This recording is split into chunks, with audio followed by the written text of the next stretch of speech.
Welcome everybody to my humble kitchen. I'm Susie Young, an oncology dietitian with American Oncology Network, and I am joined today by my lovely coworker, Nicole Franklin. Hi, Nicole. Hey, Susie. How are you today? Are you staying warm? I am bundled. I'm in my scarf and my vest. I'm excited to see how to make this quick and easy French onion soup. Very good. So as you saw from the invite, our recipe today is a classic French onion soup. Now, whenever I go out to a restaurant, I always get French onion soup because I find it difficult to make at home. Oftentimes in the past, when I've tried to make it, it has been very lackluster in flavor. However, over the last year, I discovered a really easy way to make French onion soup that uses one pot and that has a ton of flavor to it. So let's get started. So the recipe that I pulled together requires you to use two different pans. But as I reviewed the recipe, I thought, no, I thought we can do this all in the crock pot. So that's what we're going to do today. Now, I've got my crock pot ready and willing to start today. And I've gone ahead and I've prepped the onions. Now, I'm sure you can see from my bowl that I've got yellow onions as well as red onions. Now, as you guys know, if you've been to one of my sessions before, I'm a lazy cook. And so I'm going to use what I have in the house. I didn't have 4 large yellow onions, so I threw in a red onion to go with the remaining yellow onions that I have. You're not going to change the consistency, but you're only going to add to the flavor of this recipe. So don't be afraid if you have more red onions than yellow onions. So in this bowl is approximately 4 large onions. Hey, Susie, how did you cut those onions? Did you just slice them? I did, and I'm going to bring this back over. And so I just made rings. Oh, rings. I did. Again, I'm lazy. You know that, Nicole. I just cut it down the middle and then just sliced it so that most of the rings are about the same width because I want them all to be consistently cooking at the same time and breaking down. And so that's all I did. I didn't then slice them again because I want this to be a recipe that you can use anytime, especially right now during this busy holiday season. We've got Christmas concerts, we've got shopping, we've got to drop things off at the post office. This recipe allows you to do all of those things easily. I think it would also work great to bring to a Christmas party, as an appetizer. I think you're right. And I've even used shallots in this recipe too. And shallots is it's another It's like an onion, right? It is, but it's also got some flavor of garlic to it as well. And so again, it can add some complexity to this recipe. This is one of my favorite things to do is to kind of take a recipe and make it your own because you can really perfect it then. I agree. And that is such a good segue because here we go with another change that I'm making to this recipe. Now, this recipe calls for butter. Now, who doesn't like butter, right? It's delicious. However, it's also important to me to add in some healthy fats, some heart healthy fats. So what I am going to do is I've got 2 tablespoons of butter. This recipe calls for 6. Is that right? Yes, 6 tablespoons of butter. That's a lot of butter. It is a lot. I know. It's delicious. Don't get me wrong. But I'm gonna add in 2 tablespoons of butter. And then I'm gonna add in some olive oil. And that's Oh, where nice. healthy fat comes in. I learned that trick from a friend who is French. And she says, Susie, I do this all the time when I'm cooking. I blend these fats because each fat brings something different to the table, so to speak. That's a really great point too, Susie, because you still have some of the flavor from the butter, but then you're getting the health benefit from the olive oil. You're exactly right. And you're putting that just straight in your crock pot with the onions, right? Yes. Here's number 4. So 4 tablespoons of olive oil and 2 tablespoons of butter. Yeah. I'm going to go ahead and turn on my crock pot to high. That's key. And now I'm just going to add in my onions. Onions are such a great way to flavor without necessarily adding salt or calories. You're right. And oftentimes when my husband and I like curries, and so oftentimes we'll go ahead and we'll caramelize these onions and then make a curry dish out of that. And so it doesn't necessarily just have to be for a soup.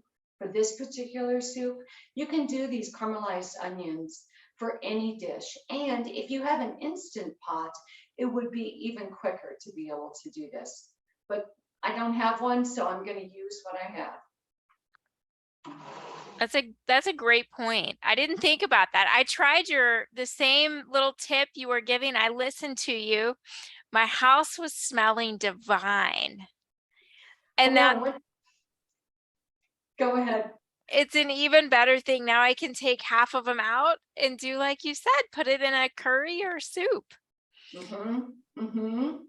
Once again, Nicole, I wish we had smell-o-vision because it does smell so good in here. Okay, so I'm just going to stir this around and put the lid on it. And that's all you have to do. So easy. It is easy. Now, typically, I will caramelize onions for 6 to 7 hours. And what this requires me to do is to stir the crock pot once or twice during that hour. And that's it. I was amazed at this trick when you first told me, because I think I had always thought of leaving the lid on the crock pot. But once I did it, it really works. It's a huge time saver. Now I am going to add some salt because I feel like most dishes need to have some kind of additional complexity. And I'm just going to pour that into my hand, and it's approximately a teaspoon. Now you can add more as you go on, but that's a good starting point. It's nice to just have that kind, like you said, a starting point, and then everyone can season their own soup, you know, based on how they like it. That's it. That's all you have to do. Now I want to show you what these onions look like 6.5 hours into the crock pot cooking. Look at that. Can you see the caramelized onions? I can. That's a huge time saver, Susie, to do that. And what you're doing is you're creating some complexity to this dish. Like I said, I've tried French onion soup in the past before I learned this easy trick, and it always came out way too bland. And so doing this adds the complexity that you need to make this soup delicious. So I'm just going to add these into this stock pot. Now, like I said, you can do this entire recipe using just the crock pot, but I pre-made a batch And I don't have a second crock pot, so I've got it here in my stock pot. But you can do everything in just one pan. So you have the broth and the bay leaf and the thyme in there? I do. Now, I don't know if you've noticed this, Nicole. I don't know if you watch cooking shows or listen to any kind of podcast where they're talking about cooking. Oh, of course. You're in good company. Good. There is a big debate about bay leaves. Have you heard that? Tell me Okay. about it. I just heard this a couple of nights ago. I was listening to a podcast and they were interviewing the barefoot Contessa. Oh, one of my favorites. I know. And Ina said, I don't know if you really need that bay leaf or not. She said, whenever it calls for it in the recipe, I always add it, thinking next time I make that, I should not put it in. And then I can determine if I can taste any difference. But I'm a big believer in bay leaves. I think they do make a difference. So if I was making this, I would always add the bay leaf. And for some reason, you only need one. I never see more than one in a recipe. So I don't know. I'm with you, Susie. I think it makes a difference in how it tastes. Like you said, the complexity of it. So then once you are done caramelizing the onions, and again, that is about 6.5 hours into the crock pot on high, then you're going to be adding in the bay leaf, the thyme, our garlic that's minced, or once again, because I'm lazy, you can use your microplane. And then you're also going to add in some white wine. Now, it doesn't really matter what kind of white wine, whatever you would typically drink during a meal. And if you don't want to add the alcohol, you certainly do not have to. Now, once again, this recipe calls for sherry, but Nicole, I'm not a big sherry drinker. I don't know if I've ever had sherry. Have you? Not that I'm aware of. But what I did is I found some of that cooking sherry when I did it just in the grocery store. And it turned out, like you said, it was an accurate description, Susie. It was so flavorful, just warm and filling. Good. So you can add the cooking sherry, or if you have white wine, you can add white wine. And it's just 1/2 cup. And you're going to go ahead and clean out, so to speak, the crock pot bowl by just adding in that sherry or that wine. And that's going to allow you to get all of the little brown bits that are in the bottom. And that too is going to add to the complexity of the flavor. Then you're going to add in your beef stock. Now, if you want to make this more of a vegetarian dish, you can, again, just use only olive oil, skip the butter, and instead of the beef stock, you can add mushroom stock. I've also made this recipe with mushroom stock instead, and it's turned out fine. No problems whatsoever.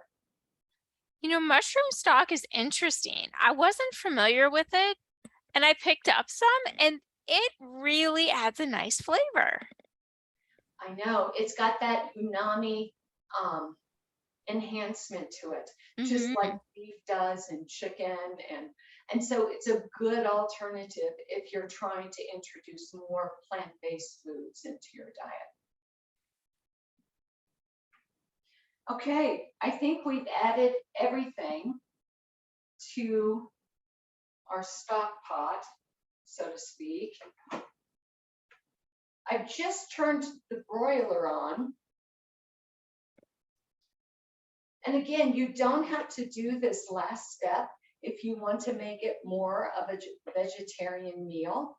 But I really like the crusty bread and the cheese crust that you can create with this French onion soup. Did you do yours that way? Susie, I'm like you. I may consider myself a bit of a lazy cook, but I have a lot of heart. I cook with heart. Um, I used croutons Yeah, and then we sprinkled the cheese over that, but it was still delicious. And like you, I loved the crunch of it. absolutely. And again, like we're talking about, Nicole, you don't have to follow it completely to the T. Now you do have to add in the correct ingredients, right? 6 Mhm. tablespoons of some kind of fat, 7 cups of some kind of stock. But what you do with that, whether you make it more vegan or whether you go with more animal products in it, that's completely up to you. And again, the same with the cheese. Now, when I was getting the cheese ready today, I was so grateful that they have Gruyere cheese that's already grated, Mhm. which is lovely. I found that in the grocery store, so I didn't have to grate it. I found my Parmesan that was already grated, so that was fantastic. That is. And then the Emmental cheese, I had to grate. Now, I feel like adding in all of these different cheeses again adds to the complexity of the flavor. Now, there's one cheese I forgot, and that was the mozzarella. So, okay, we're not going to have mozzarella in our cheese crust. It's still going to be great, Susie. It is, and just look at all of that different variety of, Yeah. yeah, again, lots of different flavors that are going to come out of that. All right, so I've turned on the broiler. So now I'm just going to go ahead and fill up my crocks with soup and then top it with the cheese. Now here's my bread. I didn't have baguettes, which is what is traditionally used, which is okay. I just had some whole wheat bread. So I've cut a piece for each crock. Susie, I think it's so important to do exactly like you're doing, be able to adapt the recipes to fit your needs so that you still are eating a delicious, filling, healthy meal and having fun, hopefully, while we're doing it. That's the key, isn't it? It Isn't it, is. Nicole? It takes the pressure off of doing something perfect. Mm-hmm. I've never done anything perfect. And I'm okay with that. Me I'd too. rather have it taste good and be more of a reflection of who I am. It's funny you say that because when I make the meals, I find that it's so much fun to make a recipe that one of my friends loves because I feel like I'm learning something about them when I make it. That is so well said. And it's like your friend is in the kitchen with you having your meal, Exactly. 'Cause you're like, oh, wow. So that's Okay. been one of the parts I've enjoyed the most about this whole series is trying different things. Oh, it Nicole, looks see that? beautiful. Okay, good, good. So I'm just going to float that piece of bread on there and then I'm going to cover it with the cheese. Oh, the one of the best parts. I know. Now I can see where you guys didn't stick it in the oven because um, this is melting well completely on its own, but I'm still going to throw it in. I feel like it's just a fancy, touch to throw it in there and let that cheese get bubbly. All right. I'm going to set it for 3 minutes.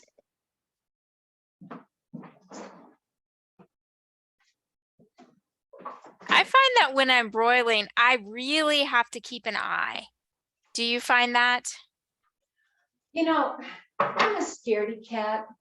They always ask you to put it right next to the broiler, and I'm like, I'm going to Yeah. put it down just one more shelf level, okay? Because I don't want it that close. I'm with you, Susie. Yeah.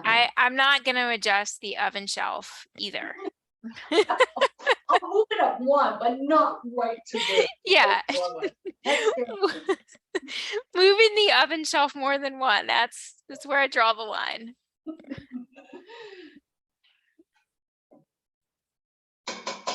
Oh, hey, Nicole, what did you find out about onions as far as nutrition-wise? What kind of benefits do we get when we eat onions? Did you find anything?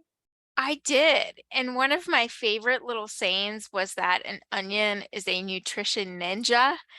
And it actually had the head of the ninja was an onion. And I thought that was a good way to describe an onion. It packs it packs punch in terms of flavor, like the ninja chop. It's got Mhm. but it also has the nutrition benefit. So in one medium onion, you're looking at about 45 calories, 3 grams of fiber. You've got a little bit of vitamin C, actually a little bit of vitamin B6, a little bit of manganese. But the nice part about it is in that onion, you're putting flavor in, but you're also adding the fiber. And you're doing it in a very economical way in terms of cost. When you look at how much does it cost to make a soup that can feed, what do you think, Susie? 8 people? Depending on how you're going to have the soup. If this is going to be a main course, I would say 4. But if it's an appetizer, sure, 8. Yeah, and the antioxidant capabilities in there of the onions, just thinking about it, sometimes I think about those idea of what is this bringing to the table? Is there something in here that's going to benefit me? And I think with the onions, it's adding the fiber, it's putting the flavor in there, but it's not done with a kind of a processed meat or a lot of sodium or processing. It's done in a very natural way that's also flavorful. I always forget about that fiber. It's an easy thing to forget about, isn't it? It is. It is. And you forget that that fiber is found in all of our fruits and vegetables. All of them. So the last thing I'm going to do is I'm just going to sprinkle some parsley on top of that.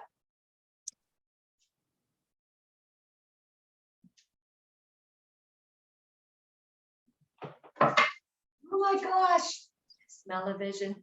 I wish we had it. Oh, Susie, Can you look see at it? it. Yeah, I can see the parsley in there and the toasted bread. Looks Good. delicious. Good. So there you go. You've got an easy recipe that can be made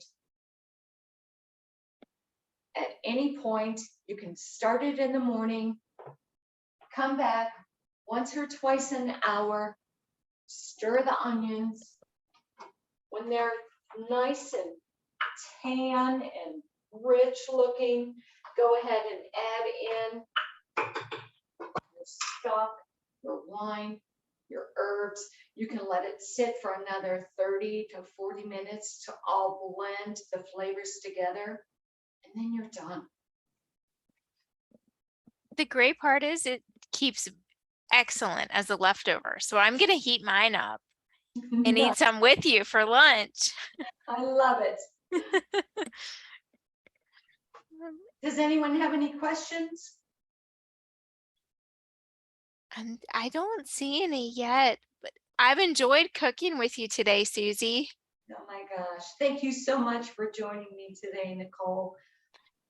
Wow. Happy holidays, everyone, and happy eating.